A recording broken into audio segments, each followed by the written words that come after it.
Na hii ni sehemu ya pili ya picha yetu. Kama hujaona sehemu ya kwanza, gusa kipop-up kinachotokea hapo juu na utaiona sehemu ya kwanza. Na nimekuwekea linki kwenye description. Sasa baada ya Jina kupata upenyo, anajaribu kumhoji Hana imekuwaje amemkubali Yang. Kwani mwanzoni walikuwa ni moja kati ya marafiki ambao hamuhitaji kabisa Yang awe karibu na Jina. Hana anakuja kujibu kwamba baada ya kuwa ameweza kuzungumza naye, alimuona ni kijana tu ambaye ni mstaarabu na hana shida yoyote. Ndicho kilichomfanya yeye awe karibu naye. Na Hana anamuuliza swali Jina kama anampenda Yang, lakini Jina anajibu kwamba wao wana pretend tu kuwa wapenzi, lakini sio kwamba anampenda Yang. Na Hana akaonekana na furaha. Hii inaonyesha kwamba rafiki yake Jina ambaye ni Hana ameanza kumpenda Yang. Na hapa tunamuona Hana kama akinongonezana kitu na mtu, huku Yang anamuomba Jina ili waweze kula chakula cha jioni kwa pamoja, lakini Jina anagoma, anasema kuna rafiki zake hivi umemkaribisha hivyo atakuwa nao, atakuwa na Yang. Basi Yang kuepuka upweke ilibidi amchukue Hana ili aweze kutoka naye. Sasa mara ghafla anakuja kukutana na Jina akiwa na ex wake, wakiwa wamekaa wanazungumza. Ili muumiza sana Yang, na jinsi ilivyokuwa ni kwamba Jina hakuwa anajua anaenda kukutana na nani. Baada ya kufika hapa ndio kuja kukutana na ex wake. Ex wake alimuomba wakae wazungumze, lakini Jina mwanzoni alikataa. Baada ya kubembelezwa alikubali, na hapa ex wake Jina akatoa zawadi za kutosha, ila Jina akagoma, akasema yeye mapenzi ilikuwa sio lazima zawadi. Ila mchizi akaendelea kubembeleza kumwambia kwamba yeye anataka sahihishe kote alipokosea. Na wakati mazungumzo yanaendelea, ndio hapa Yang anakuja kutokea. Yang anajaribu kuuliza kwamba hiki ndio kitu muhimu ambacho uliniambia utakuja. Yang alichukia na kuamua kuondoka. Na hapa Jina anatoka kuja kumuuliza Yang kwa nini alikuwa yuko na Hana. Yaani kajikuta na mind mchizi, afu yeye amesahau alichokuwa nakifanya na ex wake. Basi na hapa Hana akapata hasira, akaondoka. Tunaona anagongana na mtu. Huyu mtu hatumfahamu. Na Yang alibaki amekaa hapa.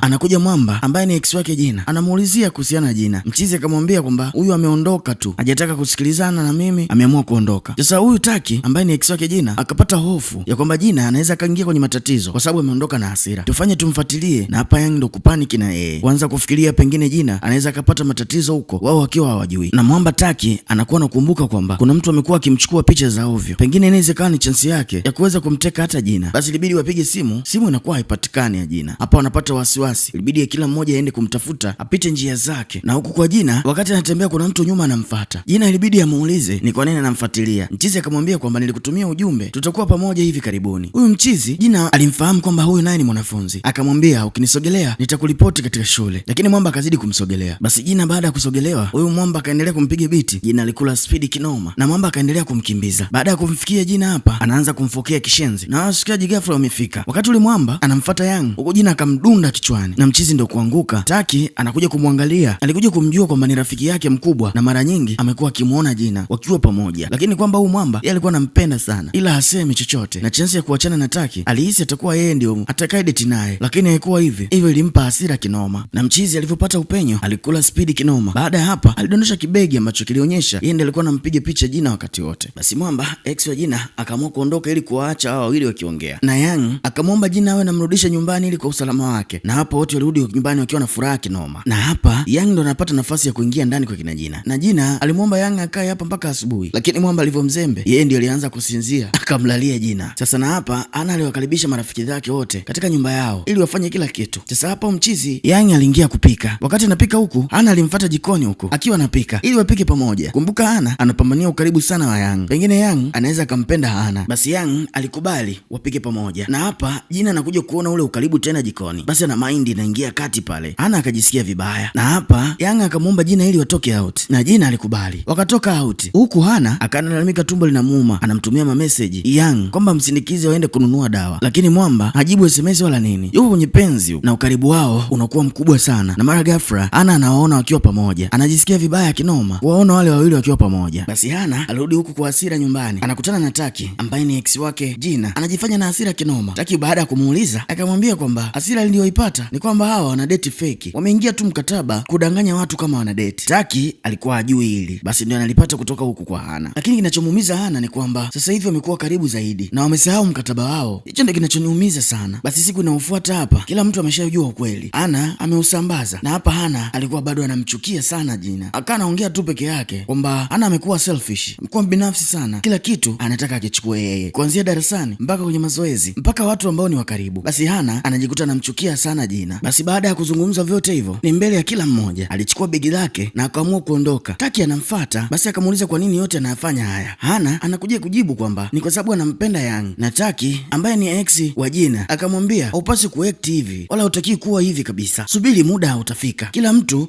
atarudi kwa kwake, mimi nitamchukua Jina, atarudi kuwa wa kwangu, na wewe Yang atakosa mtu wa kuwa naye, atakuja tu kwako, kupunguza hasira. Sasa hapa ni darasani, Jina anagombana na Hana. Jina anaamua kuondoka kwa hasira sana, na moja kwa moja anaenda kumtafuta Yang, pengine anaweza akampotezea mawazo. Basi alipofika huku anamkuta Yang darasani akiwa peke yake. Sasa ilibidi waanze kukaa kupiga story. Jina amekuwa ni mtu ambaye huaga anaimbaimba na kujirekodi, na Yang aliwahi kumrekodi video moja hii hapa, na hapa akaanza kumshauri kwamba hii video aiweke katika YouTube, pengine inaweza kumsaidia na akawa star, kwani ni moja kati ya ndoto zake. Basi na hapa Jina anafurahi kwamba amempata mtu ambaye ana appreciate kitu chake, yani talenti yake inathaminika na huyo mwanaume. Alifurahi sana, na hapa ile video waliweka YouTube. Leo Jina anaenda kumfuata Yang na anamwambia video aliyoiweka imepata watazamaji wengi sana. Basi hapa walifurahi kinoma, na Jina alimfurahia sana Yang kwa kuwa ameweza kumjali. Na hapa tunamwona Taki akiwa katika TV anaelezea kwamba yeye yuko katika mahusiano japo yako mbali, na hapa mchizi Yang anaiona ile interview. Basi anamfuata mchizi Taki, kwa nini amefanya vile? Taki akamwambia kwamba mimi nimefanya vile kwa sababu nampenda bado na nitamrudisha aje kwangu. Na huku hawa wote rafiki zake Jina wanaupata mkataba walioandikishana na Yang wa kuhusu mahusiano yao. Hana anakuja kutoka huku anapata kuona ile video ikiwa inatazamana na watu wengi sana, na akaangalia comment zikamuumiza sana, kwani hapendi mafanikio ya Jina, hapendi kabisa. Basi alinuna kinoma, akamfuata Yang na kumwambia kwamba mkataba utakapoisha basi naomba tudeti mimi na wewe. Mchizi akakataa, akasema kwamba ni bora wabaki kuwa marafiki, lakini Hana akaendelea kumwomba Yang ili akubali waweze kudeti, lakini mchizi bado amesimamia mkazo ule ule kwamba yeye anampenda Jina, ukiachana na ambavyo wanafeki, ila yeye anampenda sana Jina. Basi hapa Jina anakuja kutokea na akamchukua Yang. Hapa hii kitu inamuumiza sana Hana. Sasa Jina anakuja kuingia darasani, kila mtu anamtazama kwa sura tofauti sana, anashangaa. Baada ya hapo anaonyeshwa picha ya mkataba ule aliyesaini kati ya yeye na Yang, kila mtu anao. Sasa hapa kila mtu hapa shuleni alianza kumchukia Jina kwamba alimsainisha mkataba Yang ikiwa hampendi kabisa. Kila mmoja alielewa kwamba Jina alimtumia Yang kwa sababu Yang amekuwa akimpenda muda mrefu, na kila mtu alikuwa anajua hilo. Basi walijua Jina alikuwa analitambua hilo na akatumia udhaifu huo. Basi kila mtu alimchukia sana Jina. Sasa ni nani ambaye alisambaza huu mkataba? Huku Yang alikuwa na hasira pia, akatoka zake. Mara mwanaye yule wa kwanza kabisa tulikuwa tunamuona yuko karibu akaja kumuomba samahani sana Yang kwa alichokifanya, kwamba yeye ndiye amesambaza huo mkataba akishirikiana na Hana. Na huku tunakuja kumuona Jina akiwa na rafiki yake, akaanza kumwambia rafiki yake kwamba yeye hajali lolote watu wakiongea kuhusiana na yeye, anachokiwaza ni kuhusu Yang, yeye atakuwa katika hali gani. Na hapa anakuja kuonyesha kwamba yeye anampenda sana Yang, basi tu ni muda bado haujaruhusu. Basi leo ni siku ambayo Yang anaingia darasani, anaanza kukutana na comment nyingi sana ambazo zinamsema vibaya Jina, na huku Jina anapokea comment nyingi mbaya ambazo zinasema kuhusiana na mahusiano yake. Hapa anajiuliza nani yote anayafanya, lakini hapati majibu kabisa. Basi hapa Jina anakuja kugundua kwamba aliyesambaza ule mkataba na kusababisha maneno mengi yale ni rafiki yake mkubwa sana ambaye anaitwa Hana. Basi leo Jina anamfuata Hana na kumuuliza kwa nini anamfanyia yote yale. Hana aliongea kwa uchungu sana, akasema kwamba yeye anaumia sana kuona kila kitu anachokipenda kinachukuliwa na Jina, hivyo anachukia sana kwa sababu pia yeye ni mzuri na ni maarufu, ana kila kitu ambacho kinamfanya Hana akose kila kitu anachokipenda, na hii ndiyo sababu ya kufanya yote haya. Jina aliumia sana baada ya kuona kwamba hadi rafiki yake Yang hawezi tena kumpata na ametoroka shule pale. Lakini hawa wakati wanaendelea kuzozana, mara wanasikia tangazo ambalo linatokea katika shule, na huyu ni Yang. Aliingia katika eneo la shule la kutolea matangazo na kuanza kuelezea hisia zake juu ya Jina, akaelezea vizuri kinoma. Kila mtu akawa anasikia, akawa anasema kwamba ule mkataba alikubali kusaini yeye mwenyewe, ikiwa anajua kwamba ndio kitu ambacho kinaweza kawa kinamweka karibu na Jina, kwani anampenda sana, na kila mmoja alimuelewa. Baada ya watu wote kusikia haya maneno kutoka kwa Yang, walimfurahia sana Jina. Walisimama sasa upande wake Jina, wakati mwanzoni walikuwa wamesimama upande wa Hana. Na huku Yang akapewa adhabu na mwalimu huku, kwa nini ametumia tangazo la shule kumtongoza mwanamke. Basi baada ya Yang kupewa adhabu, Jina alijitahidi sana kumtetea na mpaka mwalimu akamsamehe Yang, na huku waliishi kwa furaha sana. Lakini ni siku ambayo mkataba wao unaisha, na hapa Hana alienda kumuomba ex wa Jina aweze kurudiana na Jina ili Yang aje kurudi kwake. Yani Hana hajakata tamaa kabisa, aliamini mkataba wao ukiisha na mahusiano yao yameisha. Na hapa Mwamba hakukubali. Tunamwona Hana anaendelea tena kumfuata rafiki yake Yang na kumuuliza kama anajua hao watu wameenda wapi, na Mwamba anamjibu Hana kwamba yeye hajua wameenda wapi, ila anajua kwamba wapo karibu zaidi ya mwanzo. Basi hili jibu linamuumiza sana Hana. Na hapa Yang na Jina wakiwa pamoja, kuna message zinaingia ambazo Yang anakuja kuziona na Jina anakuja kuziona. Hizi ni message ambazo zinaleta mvurugo kati ya wao wawili, na hapa wanakuja kuingia shuleni hapa hawasemeshani kabisa, siku imebadilika kabisa, hawajui nani amewatumia message. Wakati wamenuniana, Tag ambaye ni ex wake Jina anakutana na Jina, anamuuliza kwa nini hawako pamoja na mpenzi wake, wamegombana au vipi? Jina alianza kulia na akatoa majibu kwamba wameachana na hajui kabisa kama wanaweza akawa pamoja tena. Sasa mchizi Taki akasimama kiume akasema kwamba mimi niko niko hapa ili nikusaidie nimrudiane. Nilishawabariki muwe pamoja kwa sababu naona unampenda sana Yang, na usiache kitu ambacho unakipenda kiondoke tu hivi hivi. Kama unampenda kweli, pambania Yang awe mtu wako tena. Basi Jina alifurahi na kusema anashukuru na kumwambia kwamba Taki atalifikiria hilo la kurudiana na Yang. Sasa na hapa